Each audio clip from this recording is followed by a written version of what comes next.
दोस्तों, आज हम बात कर रहे हैं 2029 के लोकसभा चुनाव पे एक सवाल को लेकर कि क्या 2024 से 29 मोदी जी की लास्ट टर्म है। क्या मोदी जी 2029 में रिटायरमेंट लेंगे? और अगर ऐसा होता है तो ऐसे में सबसे बड़ा सवाल ये है कि बीजेपी का अगला पीएम चेहरा कौन होगा। क्या अमित शाह होंगे या नितिन गडकरी होंगे या फिर देश का वो नेता जो बीजेपी के सबसे बड़े हिंदुत्ववादी चेहरे के रूप में उभर रहे हैं, जो है योगी आदित्यनाथ। एक ऐसा नेता जिसकी लोकप्रियता आज उत्तर प्रदेश से निकलकर पूरे देश में फैल चुकी है, जो बीजेपी की आइडियोलॉजी से पूरी तरह से मेल खाता है और जिसे BJP supporter future PM material मानते हैं। योगी आदित्यनाथ अपने कम उम्र में ही लोकसभा में और विधानसभा में बहुत लोकप्रिय अपना चेहरा बना चुके हैं। वो बहुत कम उम्र में ही गोरख मठ का रास्ता चुन लिए थे और महंत आदित्यनाथ के शिष्य बन गए थे और यहीं से उनकी पॉलिटिकल और रिलीजियस आइडेंटिटी दोनों मजबूत हुई। योगी आदित्यनाथ सिर्फ एक धार्मिक चेहरा या धार्मिक आदमी नहीं है, वो बहुत कम उम्र में राजनीति में भी उतर गए। 1998 में पहली बार गोरखपुर से सांसद बने और उस समय वे सबसे युवा एमपी में से एक थे। लगातार कई बार गोरखपुर से चुनाव जीते वो। उनकी पहचान एक एग्रेसिव हिंदुत्ववादी नेता के रूप में माना जाता है और बीजेपी की मुख्य आइडियोलॉजी भी यही है। बीजेपी की मुख्य आइडियोलॉजी जो है वो है राष्ट्रवाद, हिंदुत्ववाद, मजबूत leadership, cultural identity politics. Yogi Adityanath इन सभी पॉइंट्स पर बीजेपी की कोर आइडियोलॉजी से मैच करते दिखाई देते हैं। हिंदुत्व की खुलकर राजनीति करते हैं, मंदिर मुद्दे पर मजबूत स्टैंड लेते हैं, लॉ एंड ऑर्डर इमेज उनके साथ मजबूती से है, राष्ट्रवाद की अग्रेसिव ब्रांडिंग है वो। और 2017 में जब वो बीजेपी से उत्तर प्रदेश में भारी जीत हासिल की, तब योगी आदित्यनाथ को मुख्यमंत्री बनाकर बीजेपी ने बड़ा राजनीतिक संदेश दे दिया। योगी आदित्यनाथ को मुख्यमंत्री बनाकर यूपी में लॉ एंड ऑर्डर एक मजबूत इमेज हासिल किया बीजेपी ने। बुलडोजर बाबा के नाम से जाने गए, माफिया मैकडाउन, माफिया क्रैकडाउन सारे कहे गए। स्ट्रॉन्ग एडमिनिस्ट्रेटर नैरेटिव उन्होंने चलाया। राम मंदिर नैरेटिव एक मजबूत स्टैंड लिया उन्होंने, धार्मिक पर्यटन को बढ़ावा दिया उन्होंने और कल्चरल ब्रांडिंग को भी उन्होंने बढ़ावा दिया। युवा सपोर्टर उनके साथ काफी हैं, सोशल मीडिया पॉपुलैरिटी उनके साथ हैं, हिंदू नेशनलिस्ट वोटर कनेक्शन है। योगी आदित्यनाथ बीजेपी के उस वोटर बेस से डायरेक्टली कनेक्ट करते हैं जो हिंदुत्व और स्ट्रॉन्ग लीडरशिप को पसंद करते हैं। उनकी इमेज एक स्ट्रिक्ट एडमिनिस्ट्रेटर की बन गई है। हिंदी बेल्ट में उनकी पॉपुलैरिटी काफी है। जैसे उत्तर प्रदेश, बिहार, मध्य प्रदेश, राजस्थान, इन राज्यों में उनकी काफी लोकप्रियता है।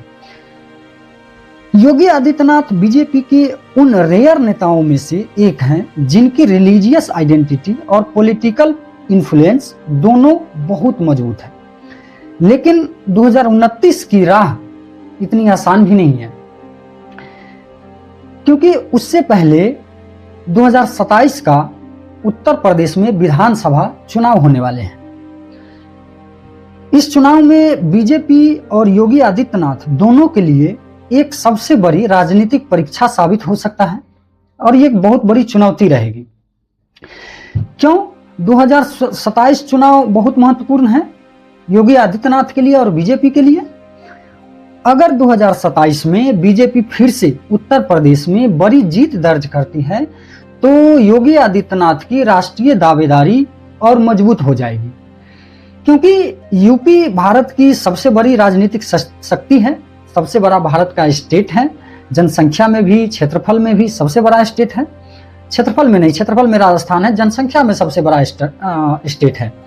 लोकसभा की सबसे ज्यादा सीटें यहीं से आती है, सबसे ज्यादा लोकसभा की सीटें उत्तर प्रदेश में है।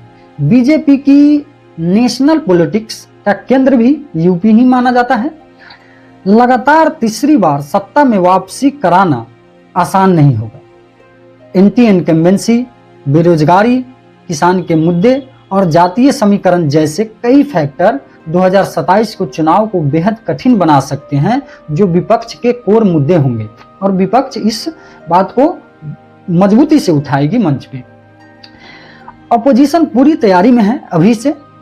Samajwadi party, India alliance, caste politics, विपक्ष पूरी कोशिश करेगा कि योगी सरकार को चुनौती दी जाए और वो चुनौती मिलेगी भी। ऐसे में अगर योगी आदित्यनाथ 2027 में फिर से उत्तर प्रदेश जीत जाते हैं तो 2029 में बीजेपी के सबसे मजबूत पीएम कंटेंडर्स में उनका नाम सबसे ऊपर जा सकता है।